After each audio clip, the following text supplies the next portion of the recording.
Ritter Communications presents the NEA Varsity Podcast, brought to you by Tubetown and NEA Sports. Here are your hosts, Marcus Carlton and Ryan Fletcher.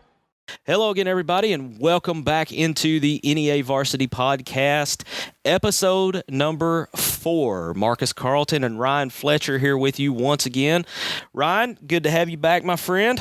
I appreciate it, Marcus. We've been getting some solid feedback on the first 3 episodes, specifically episode 2, and looking forward to having another good guest on in this episode. Yeah, we've got another good guest lined up tonight. Last episode, we had Randy Myers, voice of the Valley View Blazers, and this episode, we're going to have Andy Mannis, the voice of the Westside Warriors for this season coming up for football. Yeah. That's a first for Westside to have a broadcast home this year, and Tubetown's proud to be the broadcast home for Westside Warrior Football here in 2019. And Monday night, we kick it all off. Westside and Greene County Tech is part of the Hootens Kickoff Classic. You say kickoff. I mean, it is the true kickoff to Arkansas football. It is. It's the first game in the state. Yeah, first game in the state, which is just an absolute honor for Westside to be invited to be a part of the Hootens Kickoff, and not just be a part, but they get to be the first game in the state. So there's going to be a lot of eyeballs on this game to see how it turns out, and I'm excited. I think we're in for a good matchup Monday night at Centennial Bank Stadium. Yeah, I think it's a pretty neat thing for Westside and for Greene County Tech, too. Sure. There's Absolutely. other team coming to play there.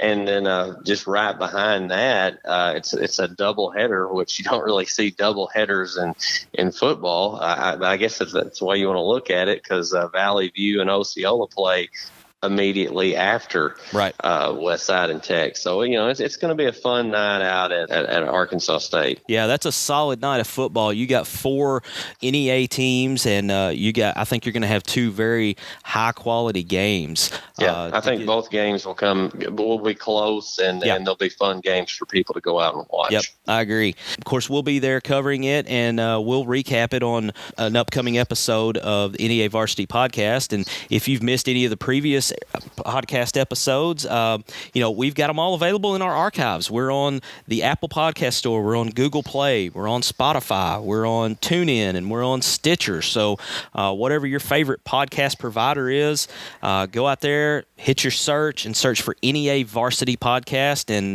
we'll come up in the search results, and you can hit subscribe so you never miss when we have a new episode coming out. Without any further ado, here's our interview with Andy Mannis, the voice of Tubetown and the voice of the Westside Warriors. NEA Varsity Podcast here again with a great interview for this episode. Tonight we're going to do something a little bit different. We had Randy Myers on, the voice of the Valley View Blazers, on our last episode. This episode, we're going to go with the voice of Tubetown. At this time, I want to welcome in Andy Mannis. Andy, good to have you here on the NEA Varsity Podcast. Hey, Marcus, thanks for having me, guys. Appreciate it. Yeah, this is, Andy, we've done a lot of stuff together. We were talking before we started recording here about all the games we've done. This will be our 6th year on Tubetown doing live sports. And, a few weeks back, I did a count up of how many games we've done. And, when we started this in the spring of 2014 with some baseball, followed it up football and basketball. And here we are in 2019 now, and we've done a total of 207 broadcasts, 110 of which have been football, and I can only think of about 3 games on the football side that you were not calling play-by-play for. Yeah, it seems like I usually miss 1 game a year for, family vacation or just, taking a trip out of town, something along those lines. But yeah, I mean, it seems like I have done the majority of them, and very blessed to have been able to, just have the opportunity and get out there and just see so many great young athletes over the last, 5-6 years. It's been great. And man, we've seen some good ones. A couple of your calls that stick out in my head. The one of we were over at Rivercrest before they moved to the Tez, and Cecil Langston picked up a fumble and just absolutely trucked a poor kid from Hoxie. Yes. Just kind of knocked him across the county line, and he did slow him down enough to where one of his teammates could come up and shoestring tackle him and keep it from being about a 95-yard punt return. But I mean that's one of those plays that you usually see like on Xbox, on Madden, or on the college football game, because it was just it was a very brutal hit, and I was kind of wishing that he would go ahead and make it for the touchdown just to have that ultimate highlight. But yeah, man, that was a big one. And then last year something with Rivercrest, man, because we had you had a couple of long touchdown calls last year. I remember a kickoff at Truman last year to start the game, and man, you talk about starting it off with fireworks. I mean, we had about a 97-yard kickoff to open the game, return for a touchdown, and then the game with Valley View last year, there was I believe a 90-yard touchdown early in the third quarter that kind of put that game out of reach. But it's easy to see your passion come through, man, on the calls, and we've really enjoyed having you as part of the team here at Tubetown from day one. Well, and I'm extremely blessed to have the opportunity. You kind of took me in before Tubetown was even really a thing. And, back in the day, we were doing games, just, a camera guy, camera guy and a broadcaster, and that was it. And we'd go out there and we'd film the game and come back and, chop it up, and it'd be aired on TV the next couple of days. So certainly blessed to be a part of this from the beginning. And this is what I live for this time of year. I live for Friday nights. I live for, getting to do these basketball tournaments, and those big plays like you're talking about are a big part of that. I mean, I get super excited. I mean, I'm getting chill bumps just thinking about some of those plays that we've had the opportunity to do over the last couple of years. And, you talk about guys like Cecil Langston, and, you think about kids like we had last year, like Kentavious Robinson. I mean, yes. The names just kind of pop out over the years, and we've been doing it so long, everything just kind of blends together. It's hard to pick out what season, what game happened. And, but those big plays, man, they really do stand out. And, they, like I said, it's all kind of a blur, but as soon as you get to talking about them, I'm like, yep, I remember that. Yeah. I remember that. So, but that's one of the cool parts though, talking about some of these big name players is, getting to watch them develop year in and year out. That's something that I've loved about doing this over the last 5-6 years, is you get to see kids stand out at, maybe a sophomore level, and you get to cover them all the way until they're seniors. And that's just, it's a great thing to be a part of. Yeah. And, I was looking back through, kind of going back through some of the games we've done over the years, trying to get a feel for, some of the bigger names of kids that we had that were really, superstar athletes at the high school level that went on to play collegiate ball, and in some cases high D1 level. I mean, a lot of people may not remember this, but one of the earliest basketball games that we had, actually before we went live, we had Malik Monk in junior high before he transferred up to Bentonville, when he was still at Lepanto playing at EPC. And I mean, he was 8th, 9th grade, something like that. And I mean, you could just tell that there was something special about that kid. Marcus, I remember the first time I saw Malik play, and I was with your brother, and we were setting up for an EPC basketball game. And this was way back in the day, like you said, before we did live. We had, Lincoln was setting up the camera, and I was setting up all the broadcast equipment, and all of a sudden I hear, the crowd kind of going crazy, and I look up, and there's a kid out on a fast break, and he tomahawk dunks it. And I'm like, wait a minute, this is a junior high game. I said, Lincoln, who is that? It's like, oh, that's Malik Monk. And I'm like, oh, okay. And ever since then, obviously you know who he is, but man, there's quite a few players that we've had a chance to cover. Well, we had Corliss Marshall at Osceola. Oh God. AJ Turner for a brief period. AJ Turner at EPC. I mean, I know there's a lot of guys that we're leaving out. I mean, we've had a few Jonesboro games, and there are several guys. We had Jonathan Adams Jr. Absolutely. We had Noah Gatlin. We had oh my gosh, the other big offensive lineman that ended up, I think, at Memphis, Darius Thomas, I believe is his name. Thomas, yep. There's been a couple kids from West Memphis, a couple kids from Wynn. I mean, it's just, we've been kind of all over the place, and we've been blessed and lucky enough to see some great talent come through over the years. And, there's no sign of it slowing down because, especially in football, because, one of the big changes I've seen over the past 5 or 6 seasons that we've been doing this live is that the football on this side of the state is starting to get a little better. This side of the state's always been known for basketball, but the talent level in football is really coming up, and it's catching up to the rest of the state, and that's something that's really good to see because there are a lot of athletes on this side of the state that maybe don't get the attention they deserve, and I kind of feel like we're helping to put the spotlight on them a little bit. Ryan, you guys too, because you guys are doing as much as we are with games. And it's fun to cover our student athletes here in this corner of the state, and you guys mentioned some great names just then,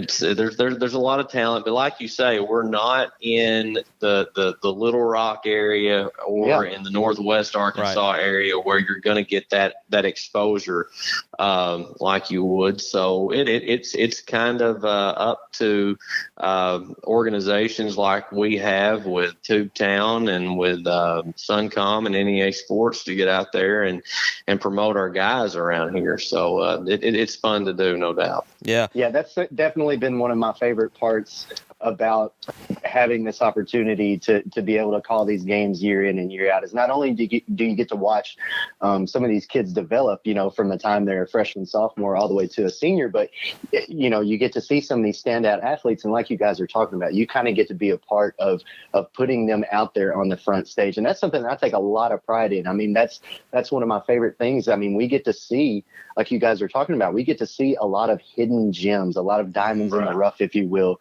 around this area that you may not ever know anything about if it weren't for seeing them on Tubetown. And that's something that I really enjoy being able to bring to people in not just in Northeast Arkansas, but across the state. And now, with the way that we're doing games potentially across the country. Right. Well, Andy, you've got, you were talking about big names and that sort of thing.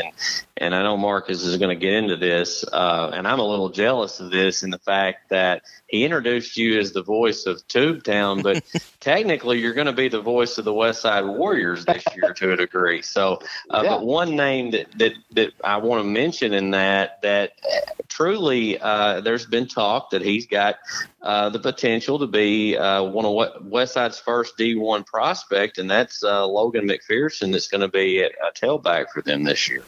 Yeah, it's going to be really fun getting to see Westside this year, especially given, the huge year that they had last year. So it's going to be a lot of fun covering them. I mean, and you talk about Logan McPherson. I mean, that kid is stout. Almost had 1,200 yards last year. I went back and did a little research on it. Yeah. There was only 4 games last year, guys, that the defense was able to hold him below 100 yards. So, I mean, he's out there just racking up yardage. So it's going to be, he's going to be a force to be reckoned with. I mean, 6'1", 190, it runs a 4.6 or a 4.7 40. That's a lot of body weight coming at you real quick. Yeah, absolutely. And I don't know if you guys have seen him lately. I think that 190 is underestimating him a little bit because I saw him the other night at, I think it was at open house for the high school. And, I mean, you talk about somebody that looks like a beast. I mean, that kid is just, I mean, I don't know what kind of program he's on, but it's doing the job because, I mean, he looks like a monster walking the halls there at Westside. Well, he's a stud. He is one of the 4 gentlemen that we're going to have on the cover of NEA Sports Magazine football preview. Going to have a good story on him, and he's been a guy that we got to cover 2 or 3 Westside games last year, and he just really impressed me every time that Westside went out. Yeah, they're going to have kind of a three-headed monster at running back. And they are a running team. I know Coach Ingles said that they look to open up the passing game a little more, but he knows what butters his bread there. He knows it's a running game, and you're still going to see a lot of running from McPherson, and then Tyler Ray is gonna get more carries this year, and Zach Melton as well. I think that those three guys will kind of take over. They lost David Fowler to graduation, which Fowler was kind of their main guy last year. Got a lot of carries, and he and McPherson were kind of I don't really want to say a thunder and lightning, but I guess if the left one don't get you, then the right one will type of combination out of the backfield. And I think that that's some big shoes to fill with Fowler, but I think the two guys they've got coming up in Melton and Tyler Ray both, I think those guys can step into that role and give McPherson the breather when he needs it and still be a deep threat.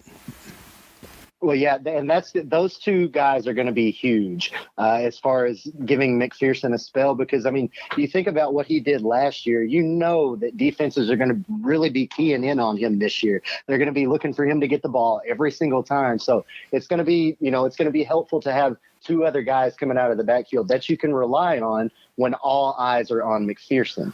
Well, I think one thing, and Marcus, you kind of hit on that, is that all eyes are going to be on Logan. And, a lot of credit needs to go to David Fowler in the fact that the defense really might have been more keyed in on him last year, and that opened up opportunities for Logan McPherson. So, Logan, even though he had an unbelievable season last year, he in a way is going to have to take a next step, and he's also going to have to, him and Coach Ingle are going to have to hope that these two guys that you're referring to can step up, and I don't think there's any way they can take the place of a David Fowler, because he was truly a one of the top talents Westside's had.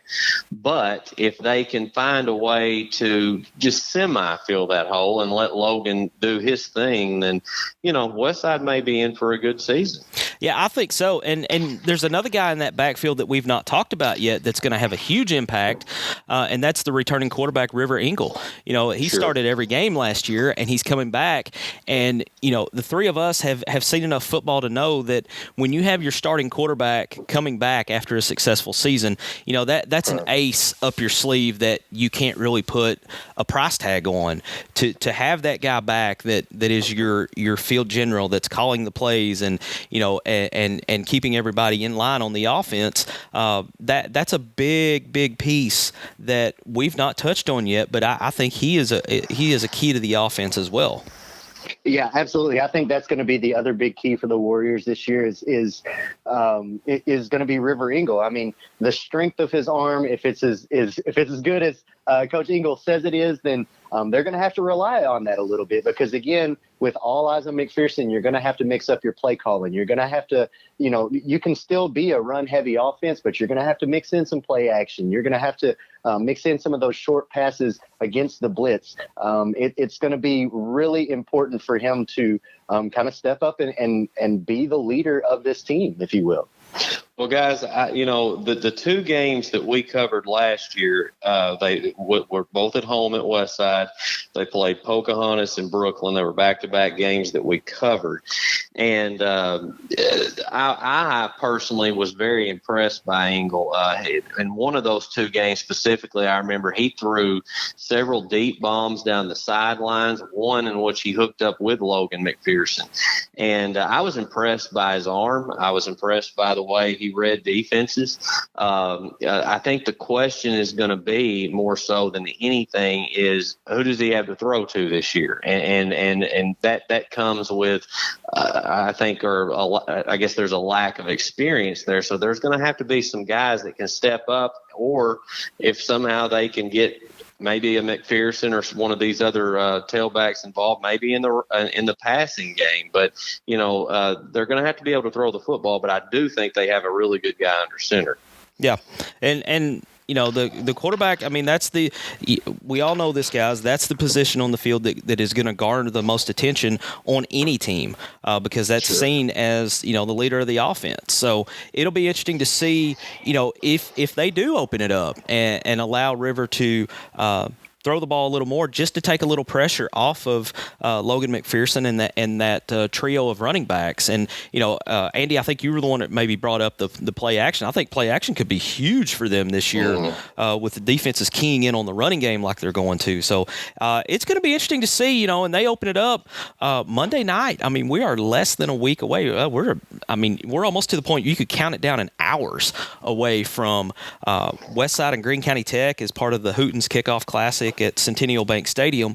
That's coming up Monday night at 5:30, and of course Tubetown's going to be streaming the game. And this game, I know everybody points back to the game last year where you had 105 points scored, and I think it was a missed 2-point conversion away from Westside getting the win. And I think there will be some points scored, but I don't know that you're going to see 105 points scored this year. I would take the under on that. Yeah, definitely take the under.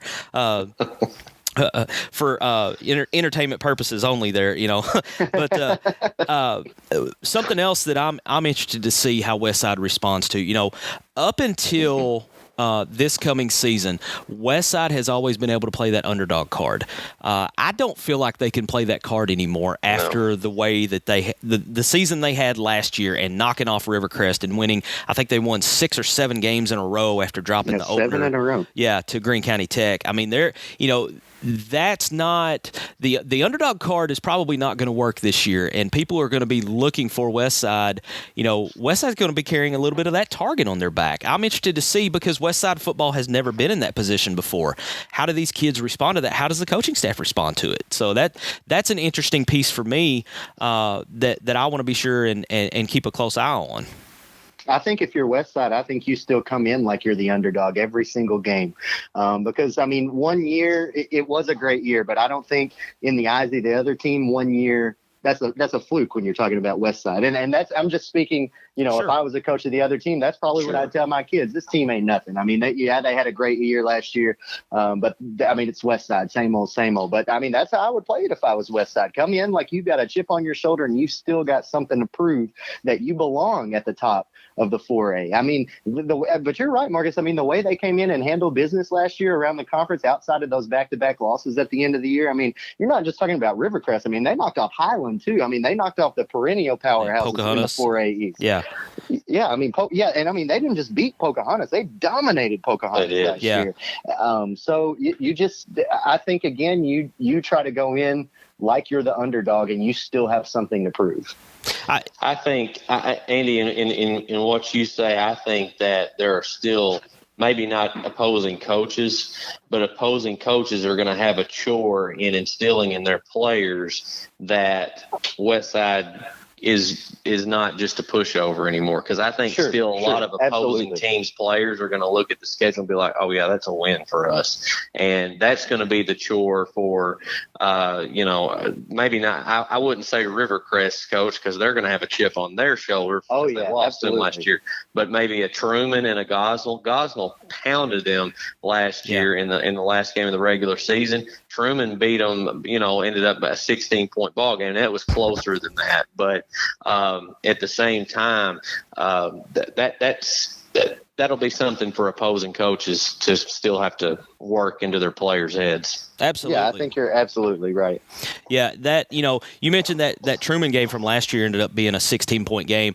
That final score is not indicative of how that game went, because I don't remember where we were at, but we were at another game, but I was keeping an eye on that one because I think Wildcat Chat with Ronnie Dye, he had that crew that would do games, a crew of students actually that would do games for Truman, and I was keeping an eye on that one, and it was a 1 touchdown or less game late into the fourth quarter. I want to say the do everything kid from Truman last year, White, I think was his name, the kid that went to Tulsa. I think he had a late game breakaway touchdown, if I remember correctly, that kind of put it out of reach. And I would say probably about 3.5 minutes left, and I'm thinking it may have even been like on a third or a fourth down. where if Westside holds and they get the ball back, then they've got a chance to go win the game. And like I said, I'm going from memory here, but I'm almost certain that if he didn't go for a touchdown, he got a big first down that allowed them to keep the clock rolling and basically, run it out once Westside used all their timeouts. But that's a game, that's one of them that I've pointed out earlier that, I think Westside will be looking to get a little revenge. That one in the Gosnell game both, and of course Rivercrest is going to take this Westside game a little more seriously this year. Not saying they completely blew it off last year, but it's kind of like what we've talked about. There are certain teams that when you're 17, 18 years old and you're on a team like Rivercrest that's on a roll, you look at certain games and be like, oh, we got that. That's not going to be an issue. And I kind of think Rivercrest did that a little bit last year with the Westside game, and it bit them. No, I think you're absolutely right. I mean, like Ryan said, I mean, you as a player, you see Westside on the schedule, and you're thinking, well, that's a cupcake win. It's the end of the season. We're just going to go in there and roll these boys. Yeah, and one thing that we talked a ton about the offense, but from a defensive standpoint, that may be the biggest question mark for Westside in that. Their biggest issue last year was the number of points they gave up. I mean, they gave up 53 in a loss to Tech. They gave up 42 in a win to Highland, 27 to a Brooklyn offense that just was not very good, and then 49 to Truman and 41 to Gosnell. I mean, that's got to get better. Now, with that being said, they held Rivercrest to 13 points. So they're capable, but they're going to have to do better. Yeah. The point differential last year, I think, was only a touchdown worth. I think going back and looking at the numbers, they gave up around an average of 30 on defense and scored an average of 37 on offense. So, like I said, it's right about a touchdowns difference. And I mean, you guys know as well as I do. I mean, touchdowns make all the difference in the game, obviously. So. But you've got to, if you're going to be the caliber of team that Westside is moving towards trying to be, you've got to have a defense to where when that big third down comes up, you've got to be able to get the stop. And, we point back. I hate to go back and point out to the heartbreak game at Truman, but, there were some big third downs in that game that if Westside gets the stop, they probably win the game and then go on to win the conference. And I wonder how much depth is going to affect them this year too, because you think about that. I mean, those two losses that we're talking about here between Truman and Gosnell, they happened at the end of the year. So, had they already used up all their horses to that point, it's kind of going to be the same question this year with the defense. Well, I in my notes that I've written down here, the three things I wrote were the three. Obviously, they're coming off 3 losses at the end of the year, including the playoff game. How do they respond to open the season? Second was defense, and the third one was depth. And I think that is a question that, or a concern that probably existed well. And I know we're spending a lot of time.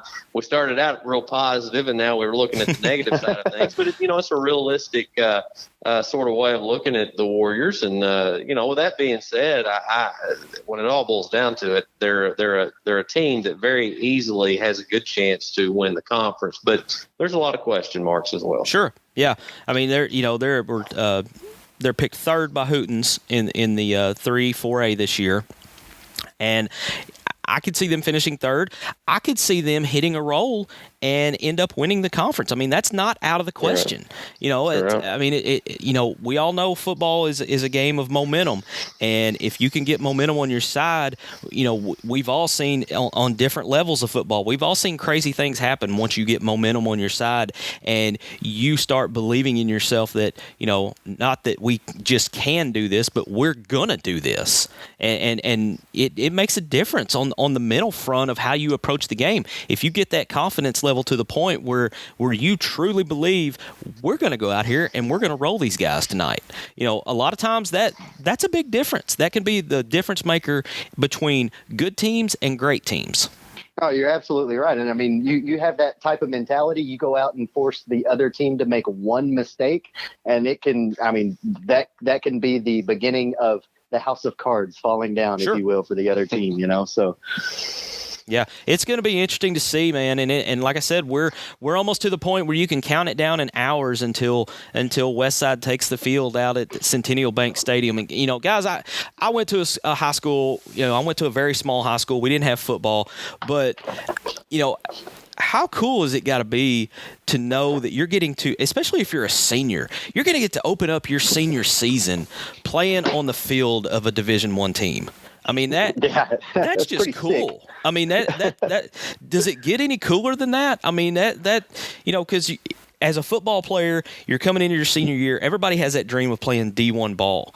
And, if the dream, even if it is going to happen, if you're going to play somewhere, you're getting that feel of, this is a big time stadium that we're going to play on right here. I mean, this is a 30,000 seat stadium. We're kicking off our season right here. I mean, that's got to be such a cool feeling. Well, I can only, I played football in 7th grade. I quit after that because I focused on baseball. And I can remember, though, the first time I stepped out on the football field, the high school football field, in DeWitt, it had just been built. Like they spent, an awful amount of money on building a brand new football field, brand new stadium, and all this stuff. And I can remember being one of the first people to step out on that field, and the lights hit you, and you're like, dang, this is cool. I'm underneath the lights, about to play football. This is awesome. I can't even fathom what it would be like to step out on the turf at Arkansas State underneath those same lights. Right. It's got to be an amazing feeling. Yeah. I mean, the closest thing I can compare it to is, I did play high school basketball, and we played in the NEA every year of my high school. So I got to play it. Then it was known as the Convocation Center. And, just being able to step out there on that floor. I mean, the first time you step out there, for me, it was a little bit of mixed emotions, because you're kind of like, wow, this is cool. And then you start looking around and you see all the seats, and you're like, oh man, I hope I don't airball my first shot here. But that's just got to be a cool feeling to open up your season. And then the honor of getting to play in the Hootens kickoff, that's a very storied tradition of teams that get invited to play in that. And for Westside to be to that point where they're getting invited into that just tells you how far the program has come. Oh yeah, I mean, like we're talking about, I think you just look at Westside over the last 10, 20 years, and they haven't been what they were last year, and it's got a lot of people excited. Yeah, and Coach Engel has done great work since he's been there. He's brought the program along, and the consecutive playoff trips, and then the goal now is to host a playoff game. And that's Andy, that's something we haven't talked about this year, but with us following Westside all year long, we're going to meet the requirements to broadcast some playoff games. So that could be a first for Tubetown this year is to get to broadcast some playoff games. Yeah, that'll be amazing. I mean, it's already an honor just to be a part of everything, and very privileged to be able to do these games, but to be able to do a dadgum playoff game. Yeah. I mean, we joke. I mean, we joke about that every single year at the end of the year. Like, all right, let's do one more. Oh, but we can't.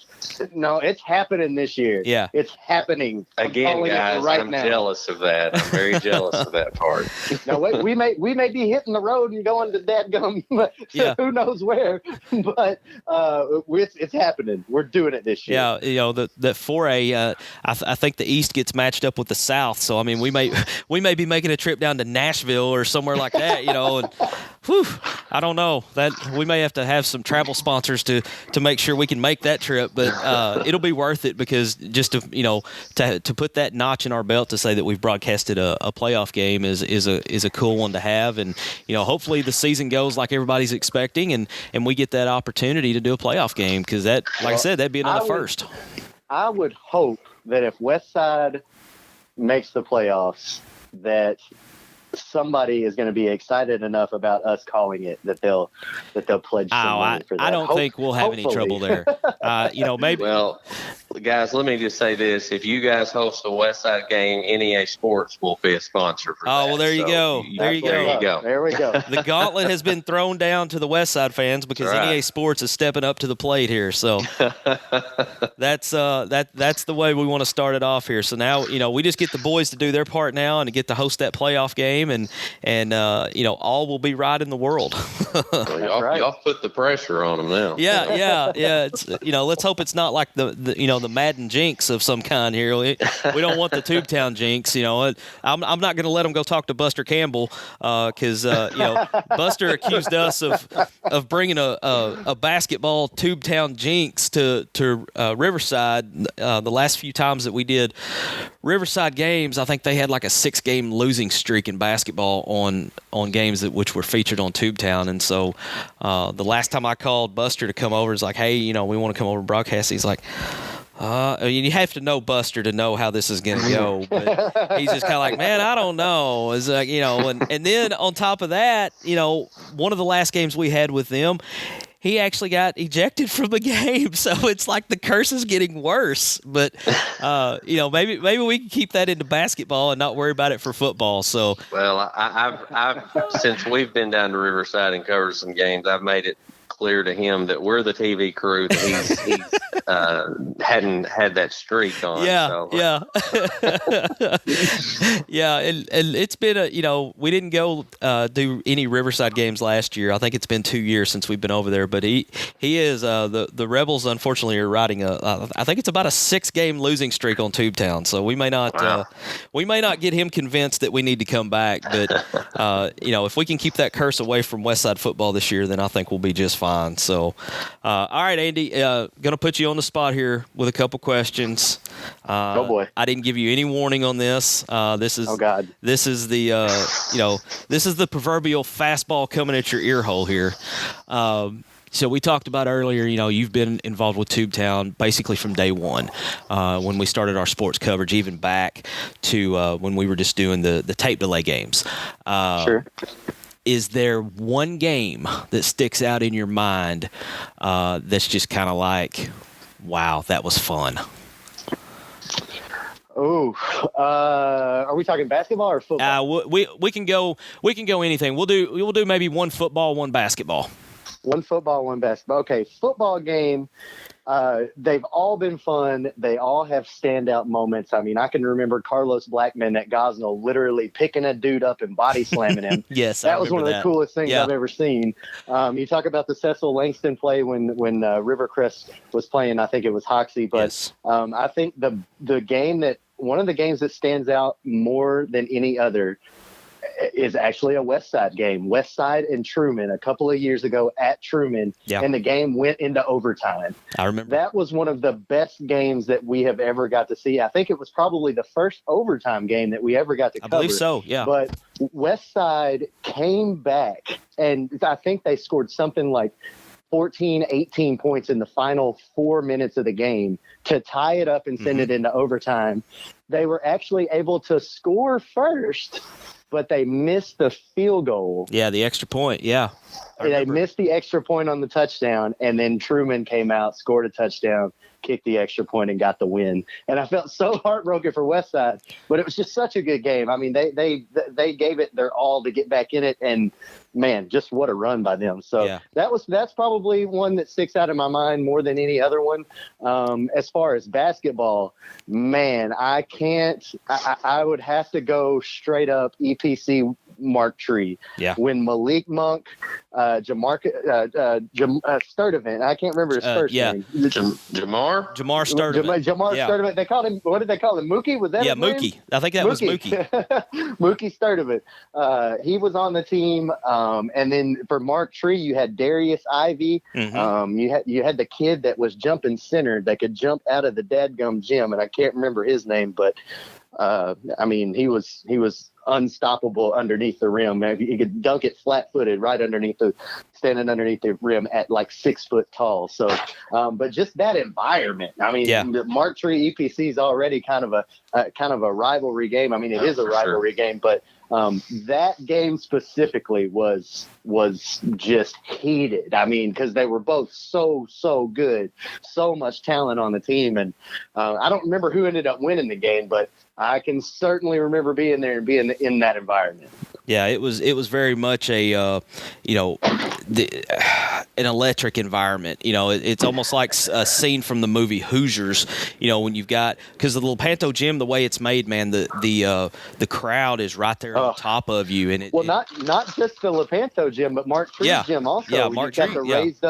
The raised up kind of sidewalks that we had to sit on, and one of the darkest gyms I've ever been in my life. Maybe there's not a lot of light. Not a lot of light in there. It's very dim in there. Yeah, it is. It's dim in there, and it's one of those where when you're setting the cameras up, you crank the iris up pretty high so you can get a good picture on it. But I remember those games that you were talking about, and I had honestly forgotten about that Westside Truman football game, but that, there have been several close games between those two schools over the years. I think Cade Gartman was the one that got the go-ahead touchdown there. Yep, you're right. In overtime, and I remember that game because that was one of the first games where we actually used a field-level camera, and it just happened to work out.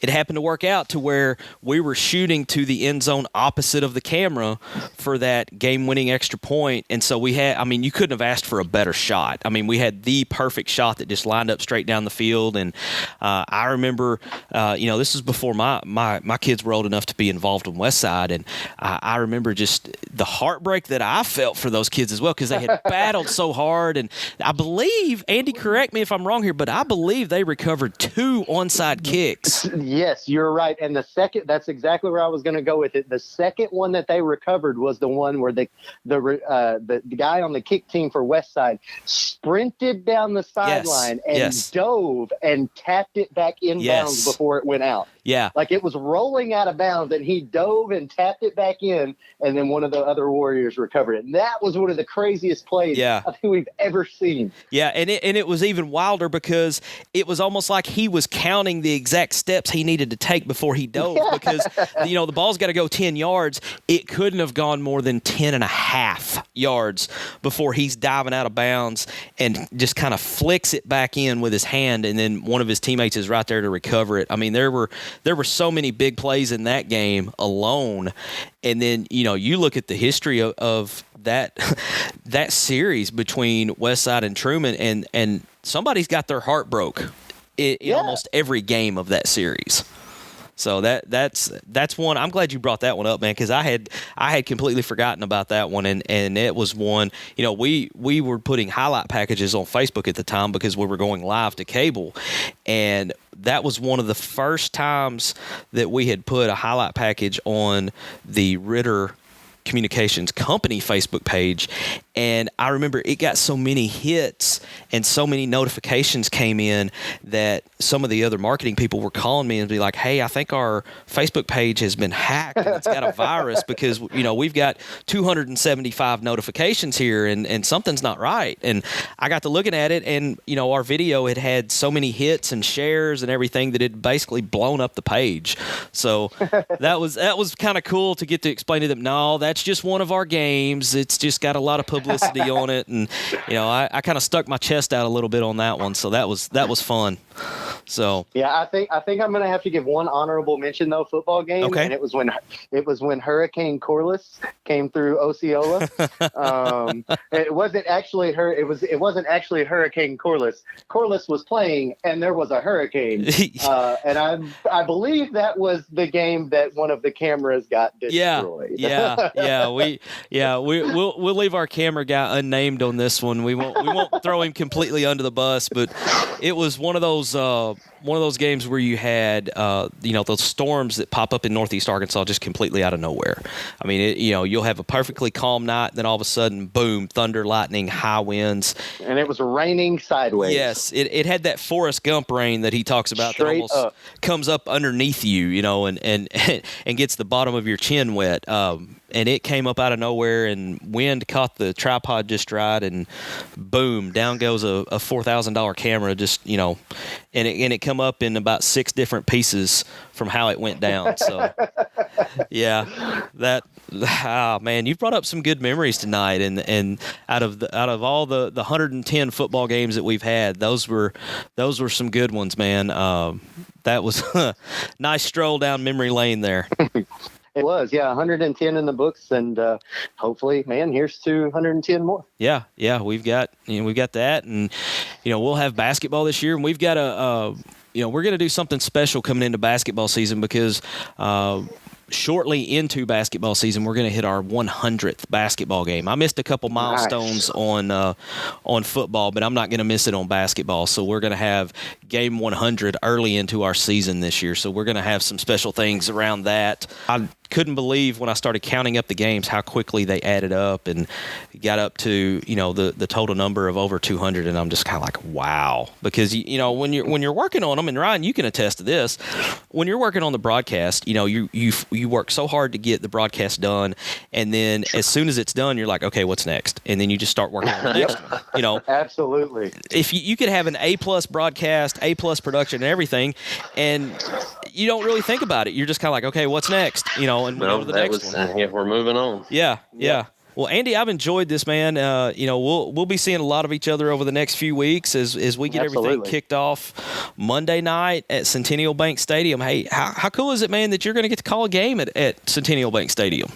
It is going to be incredible. This is actually the second one that I'll have the pleasure of calling at Centennial Bank. And we did one way back in the day when I worked at 103.9 The Game, when that was still a thing. Yeah. And I can definitely say that I'm super glad we're going to have cameras this time because it's so hard to see from up there. Yeah. I mean, Matt Stoltz, you get all the credit in the world. I don't know how you see from the box up there. It's just crazy. So, but no, to answer your question, it's going to be fantastic. I mean, that's kind of one of my personal dreams is to one day be able to do a college football game. Sure. And the fact that I actually get to kind of sit in that setting is, I mean, it's incredible. I'm going to be like a little kid. I mean, I know the point is for us to be there for all the players out there on the field, but me personally, I'm just going to take a lot of enjoyment in being able to do that from that position.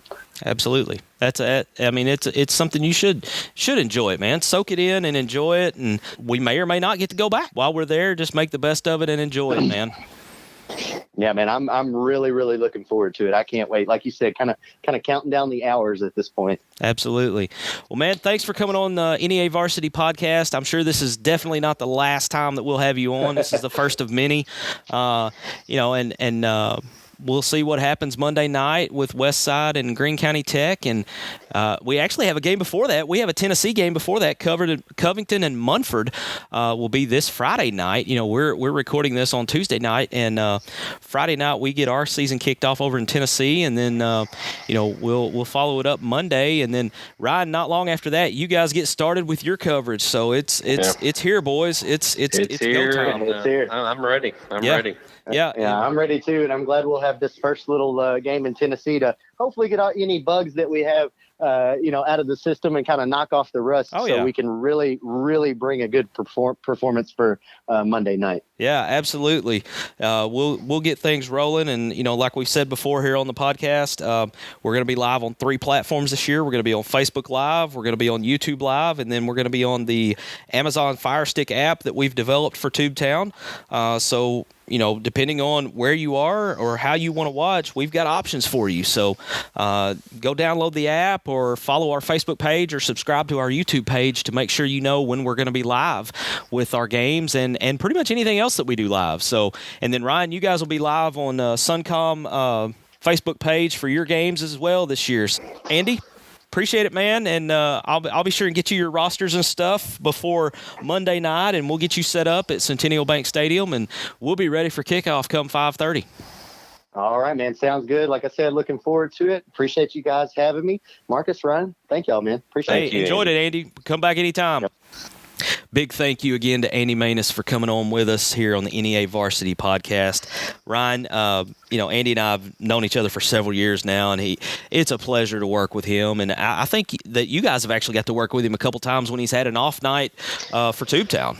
Yeah, he actually has filled in, I want to say, for me before when I've been out, and he does a good job. And our Suncom crew thinks a lot of him. He just does a good job and does a great job in preparing. And you guys are in good hands. You don't have anything to worry about when he's calling play-by-play. So I know he's excited about the game on Monday night, and just covering the upcoming season in general. So it was fun to hear him, and it was fun to talk Westside football. Yeah, absolutely, and he's carried me through a few basketball broadcasts as well.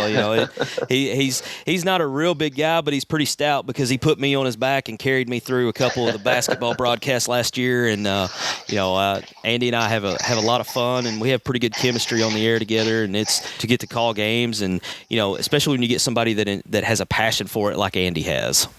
So, Marcus, not this Friday night, but next Friday night, August the 30th, Little Rock Catholic comes to Jonesboro to kick off the Golden Hurricanes 2019 season, and that'll be Suncom Media and NEA Sports' first game of the year, first of 9 that we're going to cover.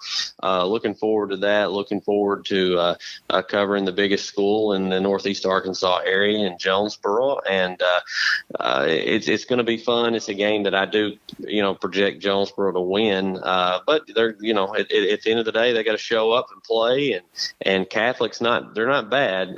They're actually in a classification, I believe, ahead of Jonesboro. So you never know what can happen. But, and just talking with Randy Coleman, he's beyond excited. I got to talk with Dryden Bartels, their top wide receiver that's coming back today. He's going to be on the cover of NEA Sports, the magazine that comes out later this month. But just looking forward to that game and kicking off the football season.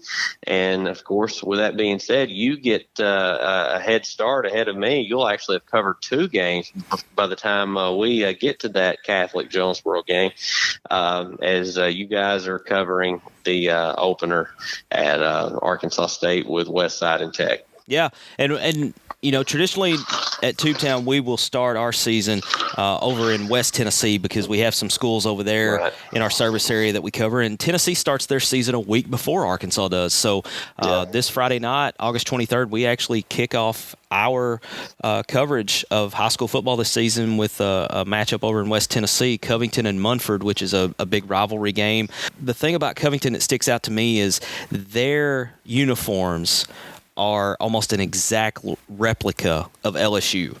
And, I don't have anything personally at all against Covington, but when I see their uniforms, I'm just kind of like, ugh, gosh.